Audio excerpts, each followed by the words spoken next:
All right, it looks like we have a break in people popping in. So Heidi, to you, babe. All right, thank you. Good evening, everyone. I'm Heidi Varner. I am a volunteer with the UES, or the Unified Event Support Group for Relay for Life and Strides and Determination, and we are so excited to have all of you here tonight.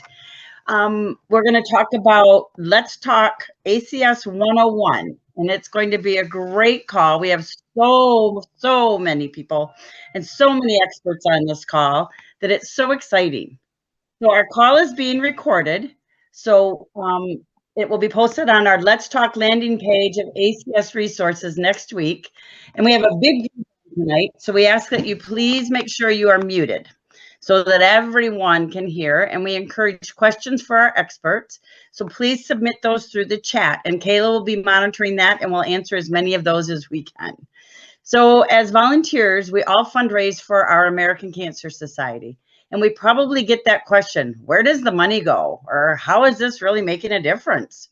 So ACS is on a mission to end cancer as we know it for everyone.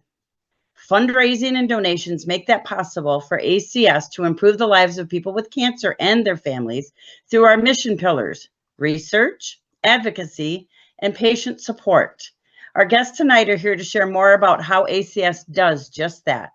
So I'd like to welcome our first guest speaker, Dr. Douglas Hurst. He's an ACS funded researcher. His first major research grant was funded by ACS when he was an investigator studying the molecular mechanisms regulating how breast cancer metastasizes, which I know nothing about. Today, he is the scientific director of the biochemistry and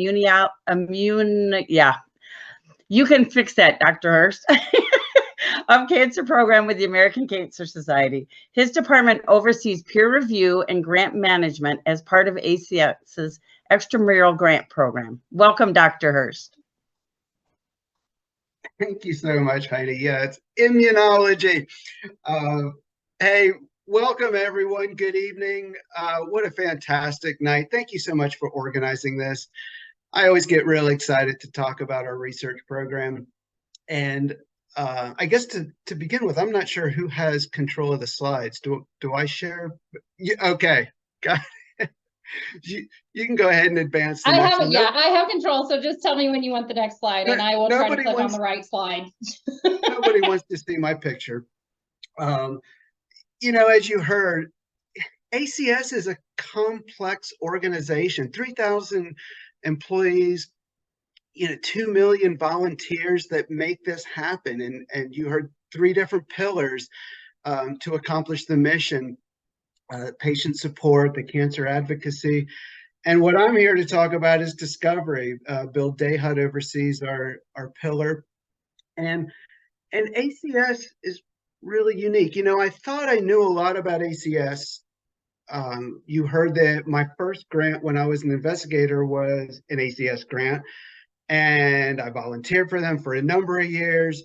I served on the peer review committees that evaluate grant applications, and I'll talk about that in a bit. But I really understood the research side and how ACS gives grants.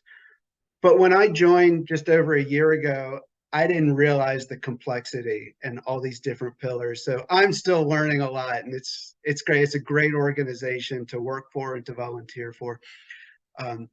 So let's talk about discovery. You can go to the next slide. The unique thing about ACS is not only do we give grants to investigators to do research, but we also have our own scientists right here in-house. And we have some outstanding teams. We have the early cancer detection science team run by Bob Smith.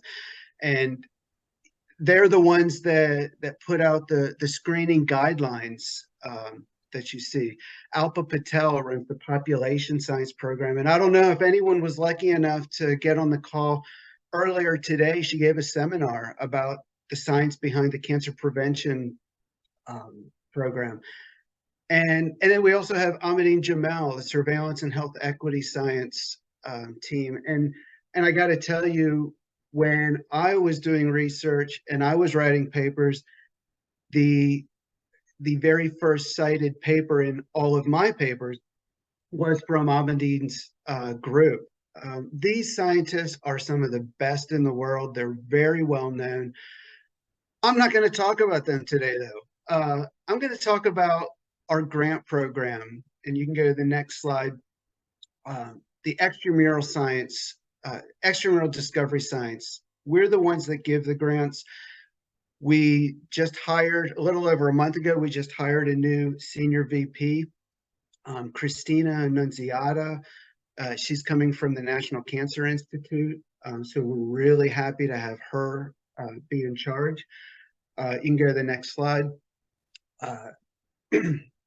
I just want to show you just a few numbers to illustrate where the money is invested. We've invested more than $5 billion since the start of the granting aspect of ACS back in the 40s. We've funded more than 32,000 grants since then, more than 25,000 researchers. And I want to tell you, we know how to pick the outstanding scientists, because of those grantees, 50 of them went on to win the Nobel Prize. So we're really good at picking the most outstanding science to move science forward and really make a dent in our mission. The cancer centers across the nation that are NCI designated are some of the top centers, and the directors of those centers, most of them have either been funded or are currently funded by ACS. And historically, we've funded 50% women of our grantees. 50% of them are women, and our grantees are at 1,100 institutions across the U.S. So next slide. Where are they located? Just to show you a map, we cover right now, this changes almost on a daily basis, but as of now, we have 42 states that have funded investigators. We're about to add another one. Hawaii is another one we're going to add. But this includes right now more than 670 active grants. And this is an investment of over $400 million. So go ahead and go to the next slide. What kind of science do we fund? Basically, we fund all aspects of cancer research. We call this the cancer continuum. So this includes the basic science, some of the most foundational studies, the detailed mechanisms of molecules inside cells, what makes them a cancer cell, and how they respond to other cells. We also have preclinical research, the translational science, the experimental therapeutics, a lot of animal models and so forth. And then we also have research that's being done in patients, clinical trials, and work done in the community. So our research portfolio includes all aspects of cancer research.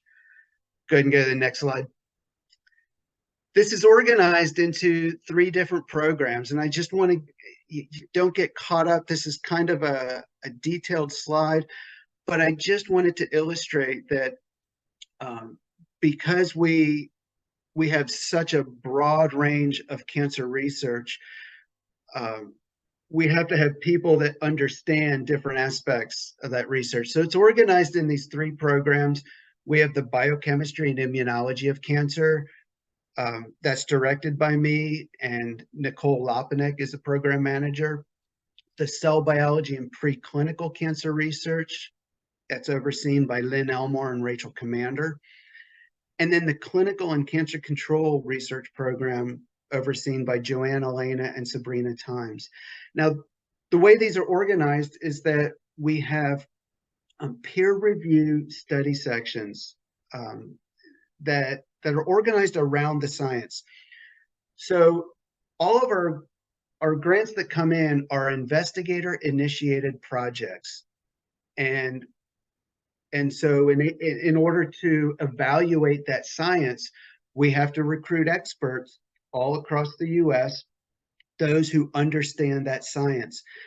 And so when we get the applications, we organize them into these peer review committees, and they're evaluated by the scientists. We meet, we discuss them, and then we choose the most outstanding and innovative projects to be funded. So, these are based, like I said, on the science. So if it deals with some of the detailed mechanisms of how DNA regulates cancer, or RNA, or the tumor biochemistry, the signaling molecules within cells, immunology and immunotherapy, all that comes under my program in the biochemistry and immunology. And then if it deals with experimental therapeutics, or looking at the cancer cell, the biology of the cancer cell, or the progression and the spread, the metastasis, that comes under Lynn's program, the cell biology and preclinical research. And I'm excited about the next segment of what you're about to hear with Dr. Terry Badger, because she's a funded researcher in a special program that comes under the Clinical and Cancer Control Research Program, part of the Cancer Health Equity Research Center, CHERCS is what we call them. They fall under this clinical cancer program. So you'll hear more about that in the next segment. But I wanted to give you sort of an idea of how we organize our grant review and our programs. It's all based around science, and then we have some specific programs, and I won't really touch into that tonight. I'll spare you the details. Go ahead and go to the next slide. And by the way, I see some questions coming in the chat. I'll be happy to address them. Hopefully we'll have some time at the end. I've been known to talk a lot, but I'll try to leave a little bit of time for answering questions. And if I don't answer it right now, I can throw them into the chat as we move along tonight. But we have priority areas. And as I mentioned, all of the grants coming in are investigator-initiated projects, but they have to come into one of these priority areas. And these are very broad. Basically, if you're doing cancer research, it will fit into one of these broad priority areas. The reason we set this up about 2 years ago was to be able to track what type of cancer research we are doing. And then we can identify, additionally, what areas might be in need, and maybe we need special programs to address some of the areas that are in need. So that's pretty much why we have these broad priority areas. But as investigators do apply for a grant, they do have to explain how their research fits into one of these areas.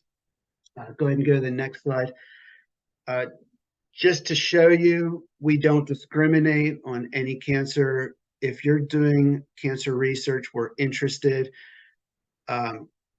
Because it's initiated by the investigator, it's just natural that we're going to have a lot of breast cancer grants, because there's a lot of breast cancer researchers. Same with lung cancer, you see a big portion of leukemias. But we also have a number of grants from very rare cancers. And then we have some grants, as I mentioned, we do some of the most basic studies that could apply to all cancers. So we have a significant amount of grants that could be applied across the board. So we really don't look specifically for a type of cancer unless we need a special initiative. And we do have a few special initiatives that focus on a particular cancer. Next slide. Just wanted to illustrate that we cover pretty much investigators at all levels of where they're at in their career.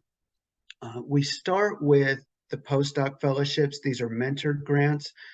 These are folks that have graduated with a terminal degree, typically PhD or MD, but they don't yet have an independent lab set up. They work as a postdoc.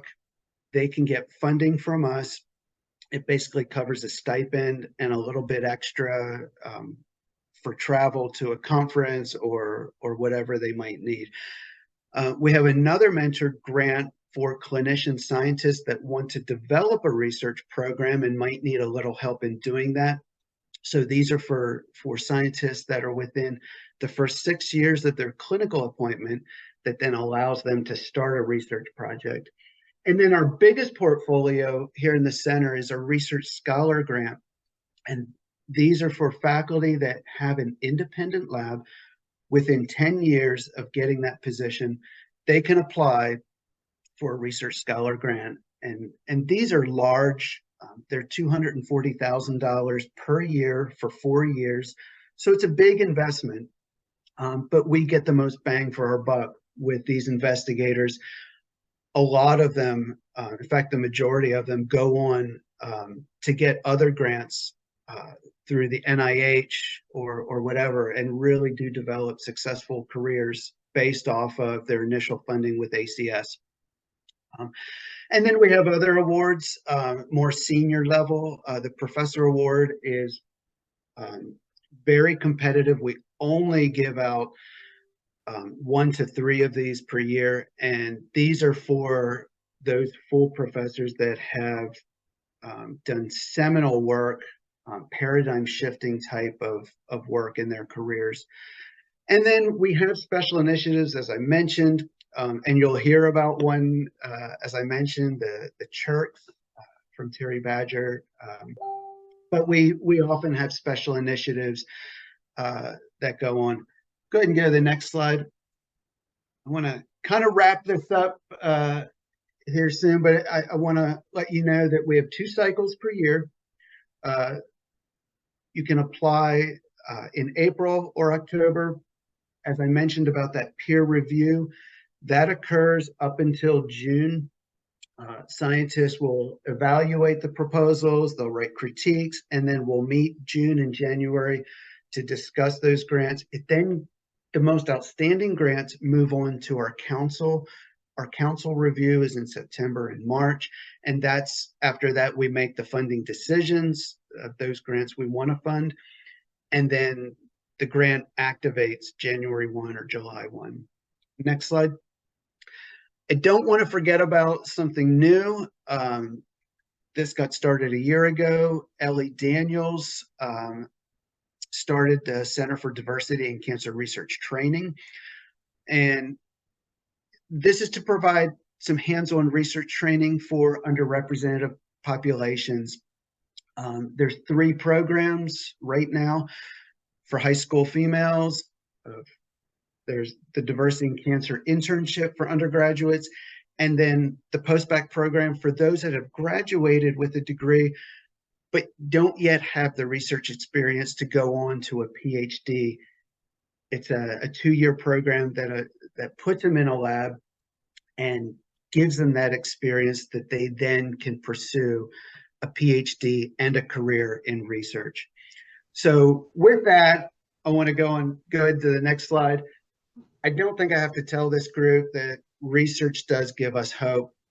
I love this image from a luminary from a Relay for Life. Go ahead, go to the last slide. This is a picture of some of our extramural discovery science team, but mixed in, we have some others. We have some of our intramural scientists, Alpa Patel and Ahmadine Jamel. And then we have some from Bright Edge. And I wanted to just let you know that we do have conferences and meetings where we collaborate with the other pillars. And I think that's an important part of what we do that makes us more competitive. We have programs for our grantees, networking, and so forth. So with that, I'll stop talking because I think I probably exhausted my 10 minutes. And we want to hear from others, of course. But if I don't get a chance to answer your questions right now, I'll try to put them in the chat. Thank you, Doug. That was a great overview of the research. I know that is what most of us wonder the most about. And I remember early on as a volunteer, I actually knew someone from Michigan who was a stakeholder who got to go to Atlanta and review the grants. And it was always just so fascinating to me, but it also gave me insight as to why everything can't be funded because we just don't have the dollars. So thank you for making it clear. We do have one question that we think would be for you to answer. They want to know if biomarker testing is being funded by ACS, and are there easy to understand materials to share with people at our events? And I guess that last part, the easy to understand material, that's specifically for the biomarker, I'm assuming. But yes, we do have grants that are looking at biomarkers. That's an important part of it, with actually several grants, and that spans all across that continuum I was talking about. We have some studies that are in patient populations, trials. We have some at the other end, at the most basic, and to understand the mechanisms of molecules, and then we can understand whether or not they might be a biomarker, either for diagnostics, in order to understand if someone's going to get cancer or how they're responding to treatment and so forth. So yes, we do have grants. The second part of that question is a little more difficult because we have to dig up some of the grants, and we have to, we can provide the general audience summary from those grants. And then if you have questions, you can reach out to us and we can help talk you through it, I guess. All right. Thank you so much for your time. And we appreciate all that you do and for sharing part of your night with us tonight. So thank you. Thank you. Now we're going to move on to Emily Carney. She is a team supervisor at our National Cancer Information Center. Heidi. Yes. We're actually going to Dr. Badger. You skipped a section. Oh, did I? Well, I have so many pages here. Sorry. Let me find my right one. Yes, Dr. Badger. We would like to welcome Dr. Terry Badger, who is one of our currently funded ACS researchers. Sorry about that, Dr. Badger, from the University of Arizona. Dr. Badger is a board-certified psychiatric mental health advanced practice nurse, and currently she is the Eleanor Bowens Endowed Chair, Professor and Chair of the Community and Systems Science Division in the College of Nursing. And she is also a member of the Cancer Prevention and Control Program at the University of Arizona Cancer Center. She has been doing research for 25 years and has been funded by the American Cancer Society 3 times. Her current grant, which she's going to share with us, started in January of 22. And thank you for joining us. And I'd love to see your business card with all of your accolades on it. Well, I don't think anybody be interested in that kind of business card, but here's a little bit what's going on. But thank you so much for inviting me tonight. I have a warm spot in my heart for the American Cancer Society, and they have been funding my research for a number of years. But the group that I'm particularly proud of is I am the founding member of a group that I have called Symptoms, Health, Innovations, and Equity, which is a research group which is made up of a bunch of different researchers here at the College of Nursing, well, actually across the University of Arizona. And our focus is really all about research with cancer survivors and caregivers. And I was very pleased that we have a cancer health equity research center so that we can really address the health needs of our various member cancer survivors and caregivers in our catchment area. So let's go to the next slide. My research has been built on all these years, has to do with, as a psychiatric mental health advanced practice nurse, I realized very early on that cancer survivors and their family members really needed more than what we were giving them. And certainly one of the big things had to do is that they were experiencing psychological and physical symptoms, both during and after cancer treatment, that negatively affected their health. And I didn't feel like we were adequately addressing them. And particularly what we found was cancers who were Hispanic, who were younger, and that lived in rural area experienced a lot of health disparities. In other words, they didn't have any health care. We really didn't have any access to the kinds of things that they needed in order to help them through the cancer journey. Now, we did find over time that some folks' symptoms do resolve over time without any kind of interventions, but others need some sort of treatment to manage these symptoms, some of these symptoms which linger 5 to 10 years, as some of you on this call may know. So we really wanted to answer some key questions here, and that's who is in the highest need of interventions, because obviously resources are limited, so we have to come up with things and ways of identifying who really needs these interventions. And also we need to come up with the idea of what is the best intervention to treat those most in need. So my big shout out to all of you is thanks to you and the American Cancer Society, we can answer those questions. Next. I've developed, with my background, I have developed a symptom management and survivorship handbook. I just finished the 3rd edition, which meant I got to revise it again. And basically I've decided that probably about every year-ish or so, I will be revising this for my whole professional life, because we always have new things and something important. And so we need to make sure that the latest information. And here's the picture of our symptom management handbook in English. We also have translated all of the materials. Everything that I do also is done in the Spanish language, because we have a lot of Hispanic cancer survivors and family members across the country who are getting very, very little supportive care services because we don't have the right services for them. So we have, each chapter has a specific symptom, and we have a symptom definition and description, including how the lay public talks about a symptom. We have strategies for self-management. We have when to talk with the provider and what to discuss. We have space for questions. So we really are hoping that when we give these handbooks to people, they really write down things and they take them with them to their provider visits so they really get their questions answered. And then we have up-to-date information on topics such as diet and physical activity, and cessation of nicotine, sun safety, stopping alcohol. Although we don't have, and we have a lot of resources that people can access should they, for example, want to get in touch with their local quit line.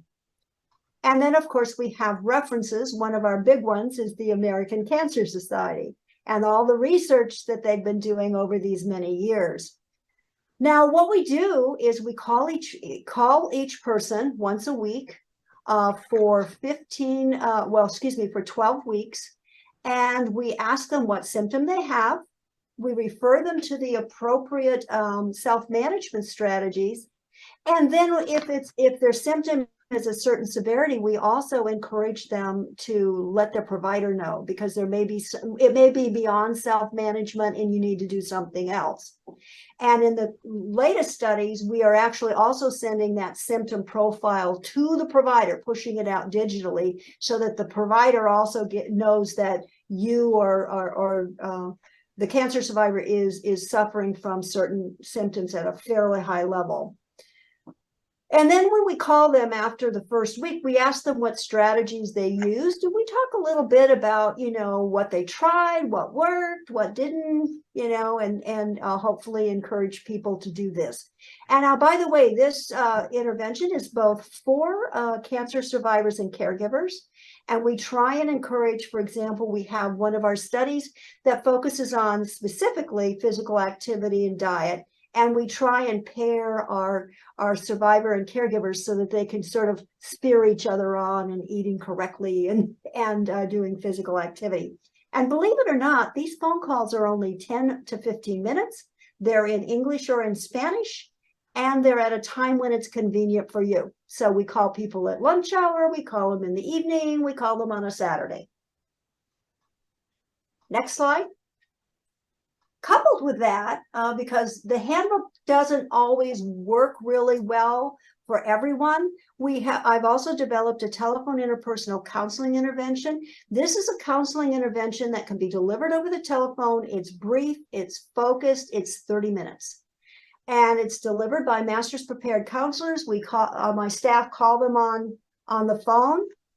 To answer your question, the symptom management program is out of Arizona. If you wanted to participate, you would need to let me know and we could screen you and possibly enroll you, because we call you on the phone, so you don't have to be anywhere. You don't have to be in Arizona. Again, delivered in English and in Spanish, and there's 8 counseling sessions, and these are the things we talk about to help you with mood and affect management, emotional expression, interpersonal communication, relationships, social support, and then we give follow-up and referral at week 8. This is an 8-week session. And again, when I started this program, it was all about accessibility. I wanted it to be so that people could call, we could call people on the phone and deliver it. And of course, the handbook is printed, so we actually mail it to people. And we've talked about digital, but most of the time our cancer survivors and caregivers say they like the printed because they like to be able to write on it. Next slide. So we've been testing this. You wanted to know if it's partially funded by ACS or fully funded. Actually, we have several studies going on that the Cancer Health Equity Research Center is fully funded by ACS. We also have several studies going on of a similar nature that are funded by the National Institutes of Health. So we start with the handbook alone. That's our recommendation based on a study we just finished, only adding counseling for those most in need. And we basically psychological distress screening is part of standard of care, so we can find out if people really need to have the counseling as well. I feel like the accessible weekly interaction with a live person in and of itself is very therapeutic. I mean, who doesn't like to have a nice, friendly person call them on the phone and say, "How are you doing? Oh, is that really what happened? Let's talk about that." I think asking about strategies is likely to encourage use. And we found in the last study that just closed that 70% of the people who started with the handbook got a response. In other words, their symptom severity went down. And I think by offering it in English and in Spanish, we have a much bigger reach and can really reach a lot of different people who normally would not have access to any kind of supportive care services. But because we do everything in Spanish as well, it really does open a lot of doors for people. So I thought I'd end this presentation, because I was told I had to keep it short, with some comments from the cancer survivors and the caregivers. And I just loved, I mean, the overwhelming majority thought it was beneficial. So our survivor says, "I enjoyed talking to the coach. I liked that it was very flexible and manageable. I would recommend the study to somebody else." Another person said, it made me think about what things to ask my doctor, good tools that I learned and still use, enjoy to talk with someone every week. It was very helpful to talk it through. And very worthwhile, very fantastic study, provides a lot of knowledge, helpful resource to those very ill. And the caregivers equally found that the handbook, you can't buy the books yet, Amanda, equally well. And the book was very informative. I feel like, Maria and I feel like it should be offered to all patients. It was great for both people because it was concise and well thought out and easy to use, and it worked out awesome. You were able to work around my schedule. And right now we are offering it free through our various grant mechanisms, and we are in the process of exploring at some point whether we will begin to offer it in another way. And I haven't, we haven't quite got there yet, but at this point, again, it doesn't matter what state you're in. You can, contact me, and I can have a recruiter, call you, and if you qualify for any of these studies, you would get a handbook as part of that. So that's my story. I absolutely love my research. I feel like, you know, it warms my heart because I really feel like people think it's beneficial to them. And my goal in my nursing career has been to help people and to help heal them and to help them move through their illness and move forward. So thank you so much for raising the money to help me do this work. Thank you, Dr. Badger. And you answered all the questions as we went along. So thank you for that. We really appreciate you doing this research to help fight cancer disparities. That's a huge project of the American Cancer Society and ensuring that people get the support they need. So thank you. Thank you. Thank you. And we'll be happy to hear more about your research as you get more and more results. Thank you. Thank you. All right, now we're going to move on to Emily. This is Emily Carney. She is a team supervisor at our National Cancer Information Center, or NCIC. She's been with the American Cancer Society for 8.5 years and began supporting our health insurance assistance service in January of 2021. She loves working with patients and caregivers and connecting our callers with the resources that can help them as they navigate through their cancer journey. She lives in Athens, Georgia, with her husband and her 2-year-old son, Jack. Take it away, Emily.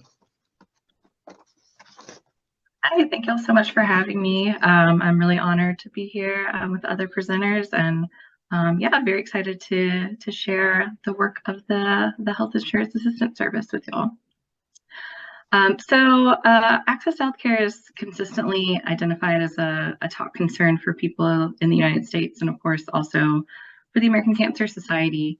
So the mission of our Health Insurance Assistance Service is to really discover solutions that will help cancer patients who have lost or are in danger of losing their healthcare coverage. Next slide, please. So the HISE team works to understand trends and just kind of general issues of concern to cancer patients and their families related to access to care. And our primary role is to provide individualized information and resources to constituents to connect them with insurance options that will work for them. So we assist cancer patients, survivors, people who are symptomatic, and kind of anyone in those kind of categories who are having needs related to health insurance, whether they are seeking insurance options and don't have any coverage currently.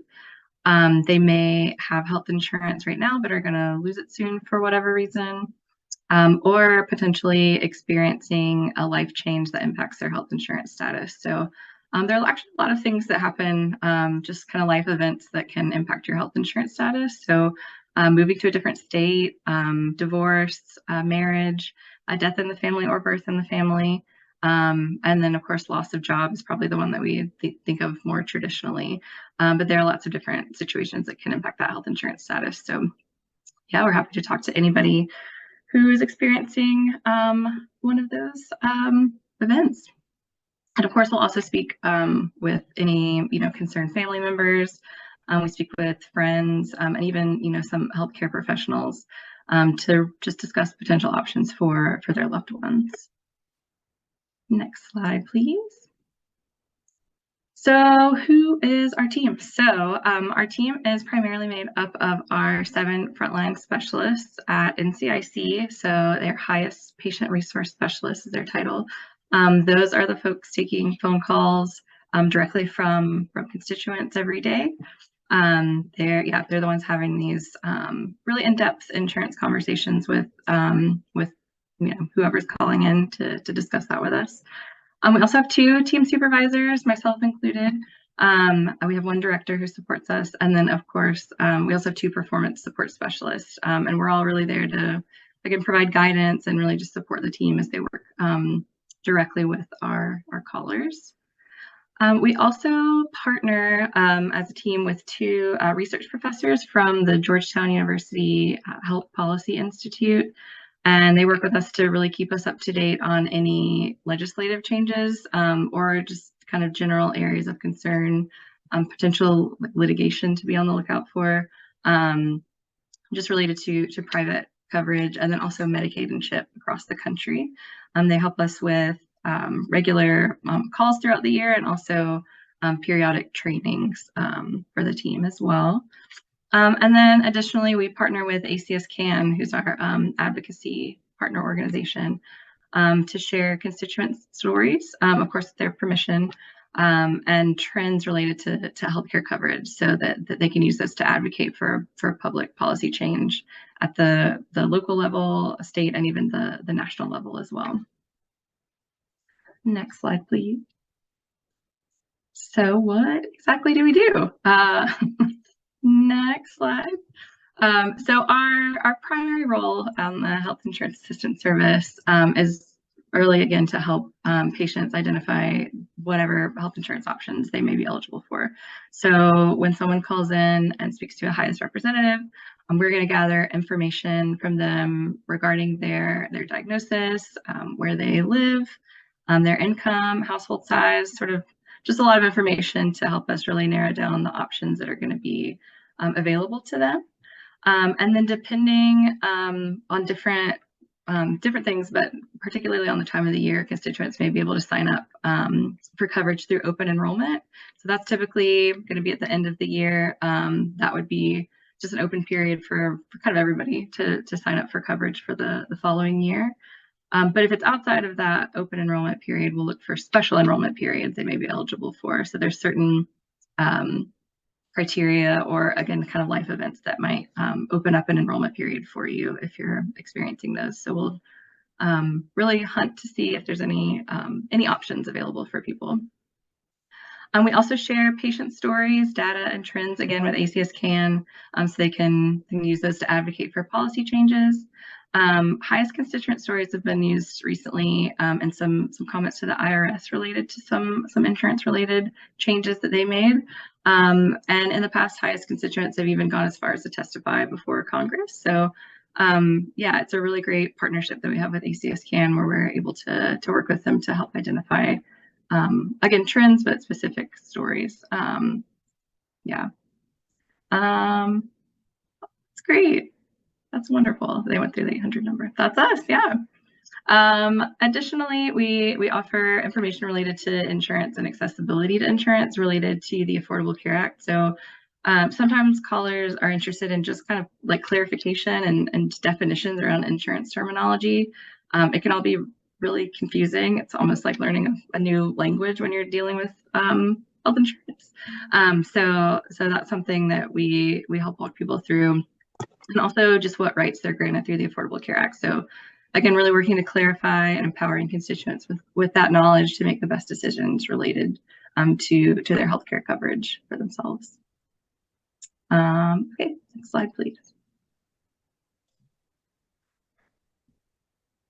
All right, so some additional eligibility that we're typically looking for in order to be able to assist through the Health Insurance Assistance Service.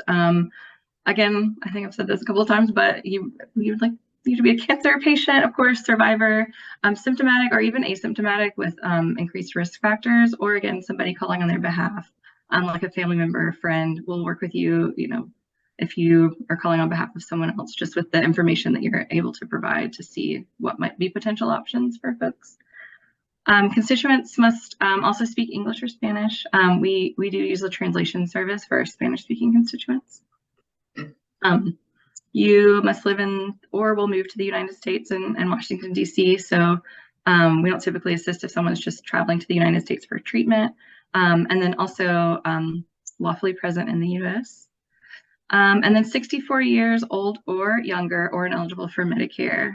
So typically we're walking patients through options through either private coverage or Medicaid.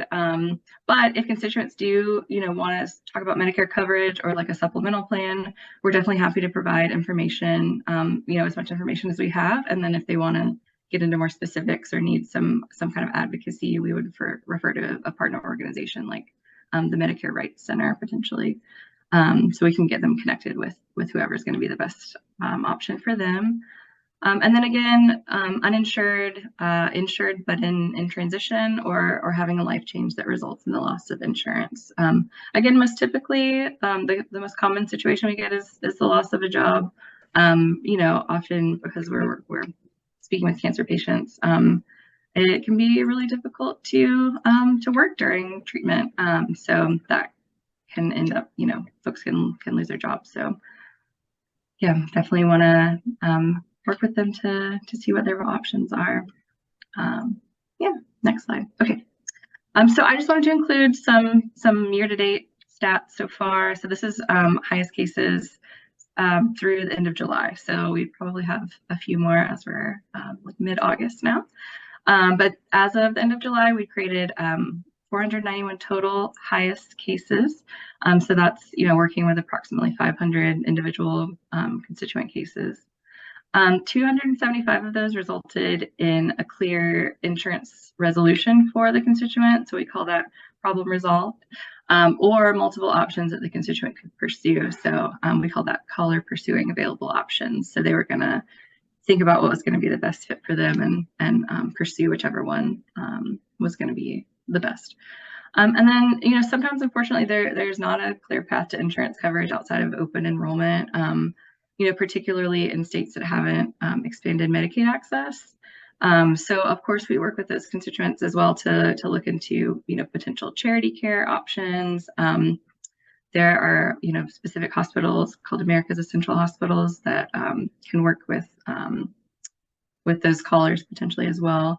But this is also where our advocacy work with ACS CAN comes in. So we've marked so far 205 cases of interest for our ACS CAN partners. And these are cases that we've flagged for them as issues they might want to look into, callers who have agreed to share their story, and just really, again, try to make a difference in the lives of others as we advocate for changes to the system to open up access for more people. Next slide. All right. And then, of course, I also wanted to include some recent highest success stories. So these are real cases. They're not, obviously, we've removed like identifying information, but there's the one constituent, we'll call her Sandra.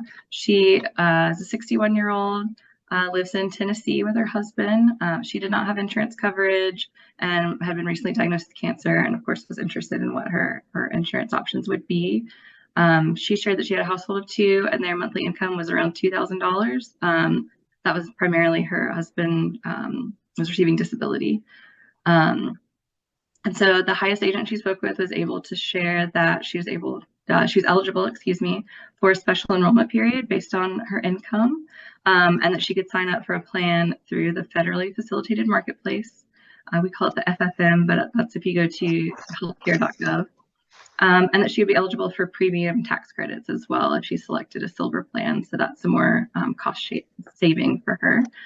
And then the highest agent shared contact information for the FFM and then also for the Patient Advocate Foundation, which is a really great ACS partner organization that can assist with kind of case management, navigation, that kind of extra assistance. And then another constituent, we'll call her Lisa. She's 29 years old, lives in Utah. She works part-time and her job does not offer insurance. And she was experiencing symptoms of cervical cancer. Just wanted to know kind of what her insurance options were. She was a household of 1 with a monthly income of around $600. So the highest agent was able to share that Utah has adopted Medicaid expansion, and given her income, it appeared that she was eligible for Medicaid in her state based on that. But she also shared information on the state's breast and cervical cancer early detection program, which is a really wonderful program that provides full Medicaid benefits to uninsured individuals under age 65 who have been screened for breast and cervical cancer under that CDC program, and are found to need treatment for either breast or cervical cancer, including any precancerous conditions or early stage cancer. So those are just a couple recent constituents that we worked with. We have lots of stories like this, which are really great. Folks that are going through a really difficult time, don't know what their coverage is, and really just, are looking for options. So how do you get in touch with us? Call us at the 1-800 number. So we're definitely happy to speak with you. Again, any questions related to insurance, if someone's looking for coverage, about to lose coverage, or doesn't have insurance coverage, we're happy to look and see what might be available. Highest specialists are available Monday through Friday, 8 a.m. to 5 p.m. So if someone needed to call outside of those hours, we would ask them to try to call us then. But if they weren't able to, we could refer them again to another organization that could also assist. But yeah, we're happy to talk with anyone. I think that might be my last one.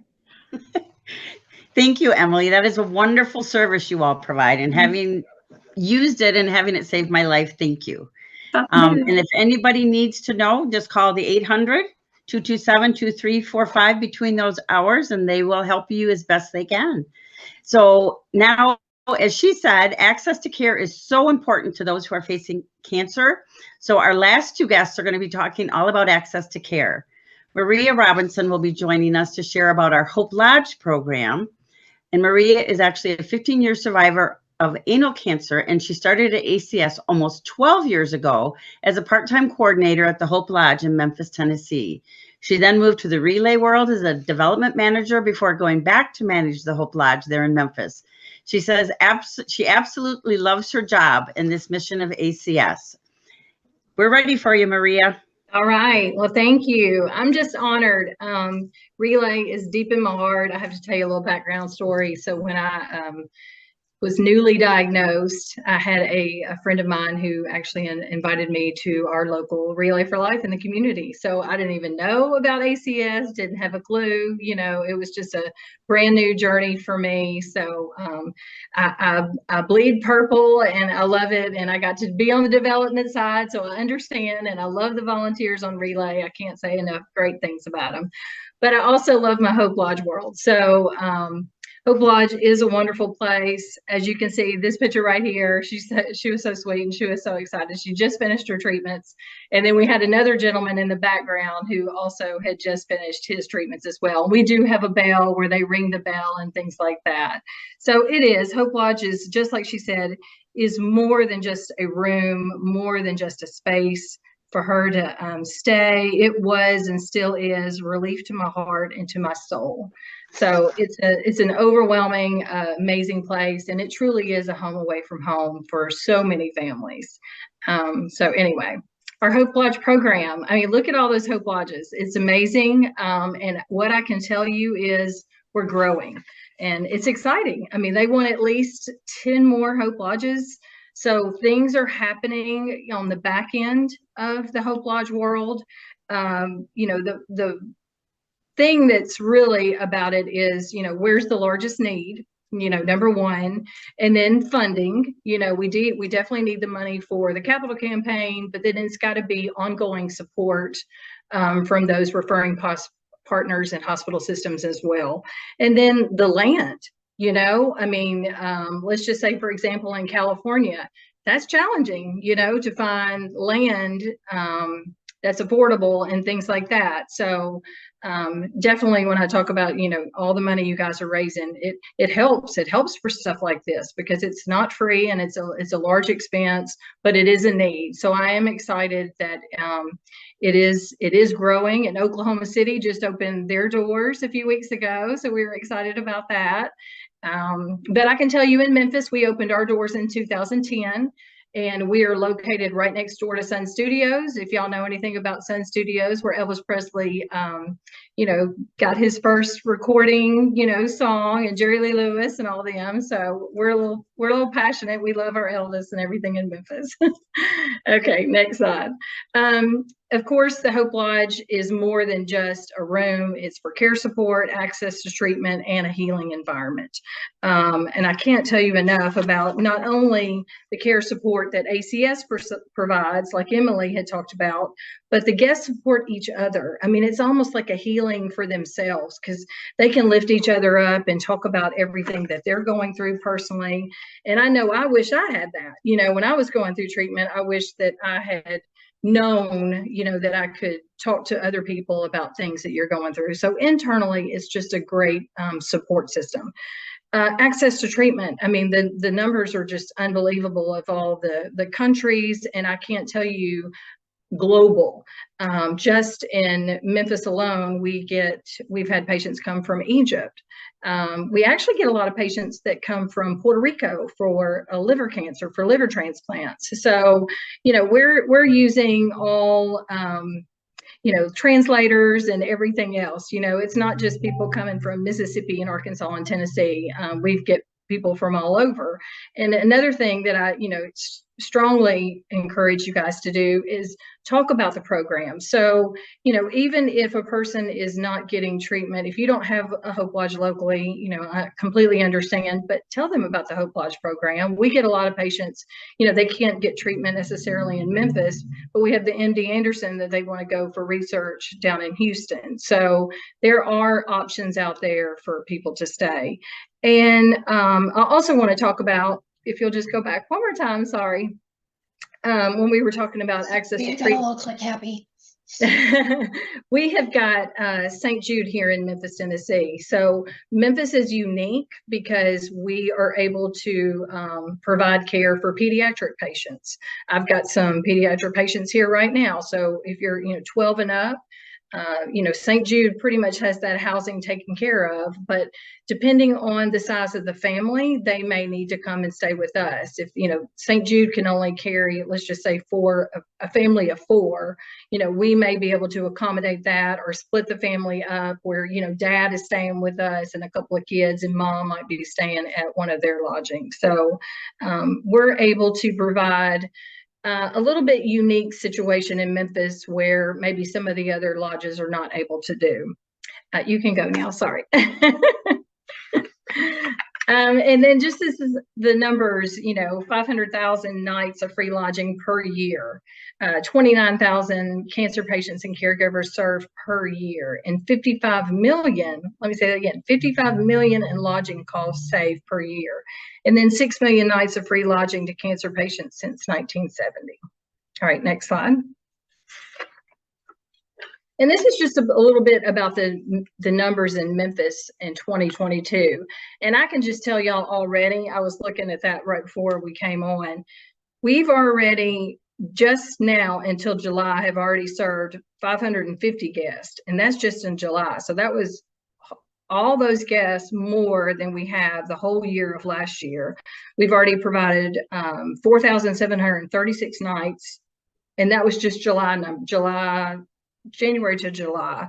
And then we've saved them so far 750,000 hotel cost. And then we also have transportation here. So we have 2 vans where we take guests to and from treatment. So we have provided over 1,500 rides already just this year. So it's good. So, because, and again, our referring partners, some are right down the street and some are all the way across Memphis. So we are running all over the place in Memphis. Okay, next slide. And I will say ACS is definitely opened up. What we're trying to do is provide what the patients need. So they've opened it up to more special accommodations. For example, before you had to stay at least 3 nights in order to stay at the Hope Lodge. Well, now you can, if you need to just stay 1 night, maybe it's just a follow-up appointment, or maybe you're getting chemo. So it might be just, you're going to come the night before, receive your chemo and drive home, or however that looks, whatever treatment they're getting. So we are taking that. Typically, you have to live 40 miles or an hour commute to come stay at the Hope Lodge. We are doing less than that. So if there's a patient that, maybe it is a transportation problem, it's a radiation every day and they just can't, get to and from treatment every day, we're going to eliminate that burden for them. And so they can come stay at the Hope Lodge and then we can take them to and from treatment. Additional caregivers. So, there might be a situation where you've got an elderly mom and dad, maybe the dad's the patient. And so maybe the daughter needs to come and stay with them too. So we'll accommodate to have that extra person in the room just to be with them, to help them through this journey. And then they can also use the Hope Lodge for a day use. So for example, if they just need to rest, they have appointment early in the morning and they need to rest at the lodge and maybe have a follow-up later that day, they can definitely do that as well. And then I talked about how we are also accepting minors at the age of 12. I will say now, these special accommodations, some of the Hope Lodges, they are slammed packed. So some of these special accommodations is not going to, they cannot do these as often as, for example, as in Memphis, because we're not as full. But I know some of the lodges are extremely full, and they may or may not be able to accommodate this. And then we also do stays for like our surgical patients. So if the patient is in the hospital, then the caregivers can come stay with us, so they're not having to get a hotel or something like that when their loved one is in the hospital. Okay, next slide. And this is just some exciting news that we've had recently that has come up. We did have COVID restrictions where they had to be vaccinated or provide a negative COVID test. We've lifted that. They no longer have to wear a mask. Now, of course, if they are sick or do have COVID, they cannot come stay here at all. And if they start coming down with COVID symptoms, then they will have to we'll have to stay somewhere else just for the safety of all guests. But we have lifted our COVID restrictions. Okay, next slide.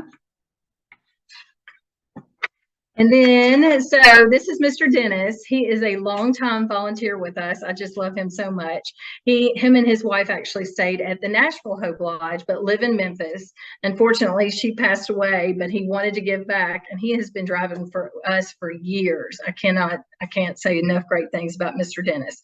But I wanted to talk about volunteer opportunities at the Hope Lodge. So, of course, we always need drivers. You know, we always need people that will serve a meal. If you guys don't even live here, y'all could have the meal catered to a lodge. You know, they love that. I mean, it's the last thing that a patient wants to do is to think about how they're going to, you know, coming back to the lodge to cook a meal and all that kind of stuff. It's just one less thing. If you know somebody that, if you want to do an activity, you know, like if you want to paint or somebody plays an instrument or you want to play a game or bingo, we always love that. You know, even if somebody wanted to come and just help us restock our guest closets with cleaning supplies and all that kind of stuff. So we're open. And then I also wanted to give us a shout out. So we all have Amazon wish lists. So anytime you know, get our Amazon wish list, we'd love to share that. Any and all items on our wish list, all the items practically you need in your home, we need in our home. So, and I think that's it for me. Yeah. So y'all have any questions about the Hope Lodge or Hope Lodge program?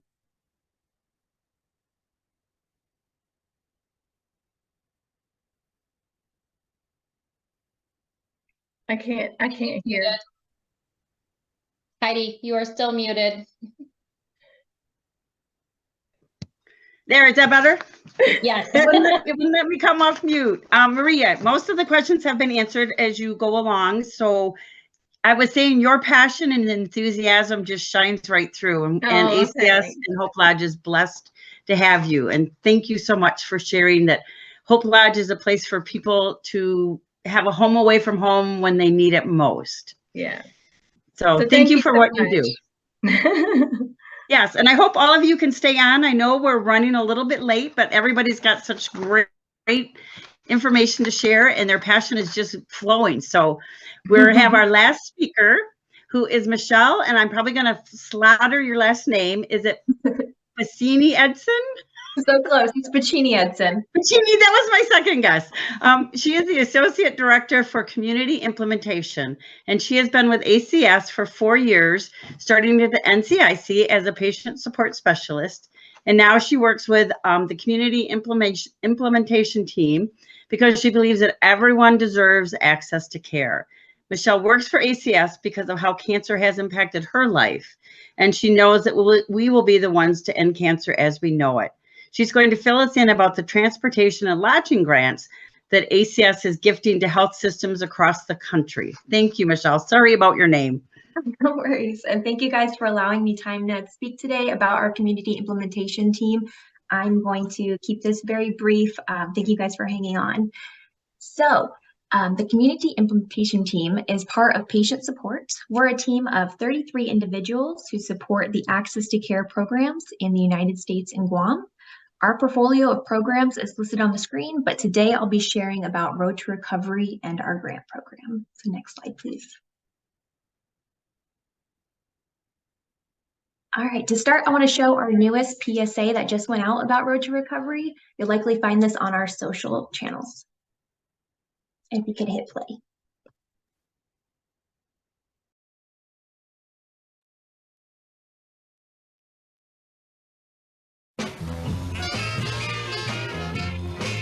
If you need me, I'll be there. Want you to know I follow you anywhere. To the ends of the earth, to prove my love anyway. I follow you anywhere. For people facing cancer, often what's standing between them and life-saving treatment is a ride to get there. Today, I'm ringing the bell. Así va a ser, ¿no es cierto? Got everything? You can change someone's life in as little as 1 hour a week. You are so welcome. Join the American Cancer Society You got this. to use your drive for good. I'll be there. Thank you so much for picking me up. Volunteer at cancer.org/drive to help save lives. Perfect, thank you. So like the video showed, the Road to Recovery Volunteer Driver Program is a no-cost, no-worry ride to treatment. Often cancer care means frequent medical appointments. Sometimes certain treatments does not allow a patient to drive themselves, and their support systems may not always be able to take them to their appointments. Sadly, we've learned that people without reliable means of transportation will delay or cancel their treatments, which can sometimes lead to worse outcomes. Our program was created to help address this critical need by providing free rides to patients with cancer to their cancer-related appointments. We've recently utilized a user-friendly mobile app called Round Trip. This will connect patients with a volunteer driver. It's a very similar process to Lyft or Uber. Road to Recovery is completely free, and the patient would need to register with our National Cancer Information Center to get started. Our volunteers all submit to background and motor vehicle checks, so along with it being free, it's very safe to use. We did close the program in 2020 due to the pandemic and have been working on reopening in every major city in every state since 2021. So far this year nationally, we have been able to provide over 26,000 free rides for patients with cancer thanks to our generous volunteers. And in many locations, we have Road to Recovery. We also have a patient transportation grant. For local travel, our patient transportation grant is meant to be a backup resource for when a Road to Recovery volunteer is unavailable. And next slide, please. Okay, so as I mentioned earlier, transportation can be a significant barrier to receiving cancer treatment. Another barrier is lodging for patients who must travel out of their hometowns to receive care. The American Cancer Society award grants to health systems to help alleviate these strains on patients with cancer. This grant process is held annually. It is competitive, and a grant application must be provided separately for transportation and lodging. We grant to health systems and community organizations currently. In 2022, the American Cancer Society invested $10.8 million, fundraised dollars, in 613 grants nationally. The impact of that was that 75,143 patients received 737,944 services using our grant funds. So they either got a ride, they got a gas card, they got a parking pass, or they got a hotel room. And a part of our grant process is that the systems must submit reports to us on how they're utilizing their grant funds to ensure that we're being good stewards of our donation dollars. In those reports, they submit patient feedback, and I would like to share 2 of those stories. So the first one is, without the assistance provided by the gas cards from my health system by the American Cancer Society grant, I wouldn't have been able to make my treatment appointments for radiation every day. The price of gas nowadays is just too much, and I shouldn't have to make decisions between buying food or getting treatment to save my life. So I thank you all so much. The second, I actually have a hard time reading this one without crying, so I will try my best. It says, before COVID, my husband and I were big into Relay for Life. We would fundraise, walk, and promote the American Cancer Society to anyone who would listen, as I was a cancer survivor and wanted to pass on the support I received. During COVID, I lost my husband to cancer, and now I find myself with a reoccurrence of my own cancer. My life is different now. I cannot drive. I don't have reliable family or friend support to transport me to all my appointments. And I was not sure how I would manage to pay for transportation, food, medication, and my household bills. I was embarrassed to admit that I honestly was having a hard time choosing between food and paying for a Lyft or Uber so I could get to treatment. Finding out that there's a grant that can assist me by providing transportation for me has reduced my anxiety significantly and makes facing cancer again feel manageable. So with that, I thank you all for the work you do every day to help us fund these very important programs, and I will give it back to Heidi. Oh, you're muted, Heidi. Is that better? Thank you, Michelle. Your stories that you read also have me tearing up, and I think it gives us more passion to go out and spread the word, spread the mission, raise those dollars so we can help everyone who needs it. Rides and lodging are so, so important. So tonight, we'd like to thank all of our guest speakers. Your passion, your expertise, your information was amazing to listen to, and we appreciate you spending your time with us. And I hope everyone has learned one or two things tonight that you can take back to your communities, to put ACS out in your communities, and to inform them about just how important it is that we raise these donations for our American Cancer Society for those facing cancer. Again, this call is going to be posted on acsresources.org, which if you haven't bookmarked it yet, you need to do, because that's the go-to place for all of this information. It'll be on our Let's Talk page early next week with some of the resources that were mentioned. And Kayla will be sending out an email with a direct link after it's posted. Kayla, thank you as always for putting together such a great program with you and all of the staff. And thank you everyone for joining us tonight. Let's have a wonderful rest of our evening, and let's go spread the mission.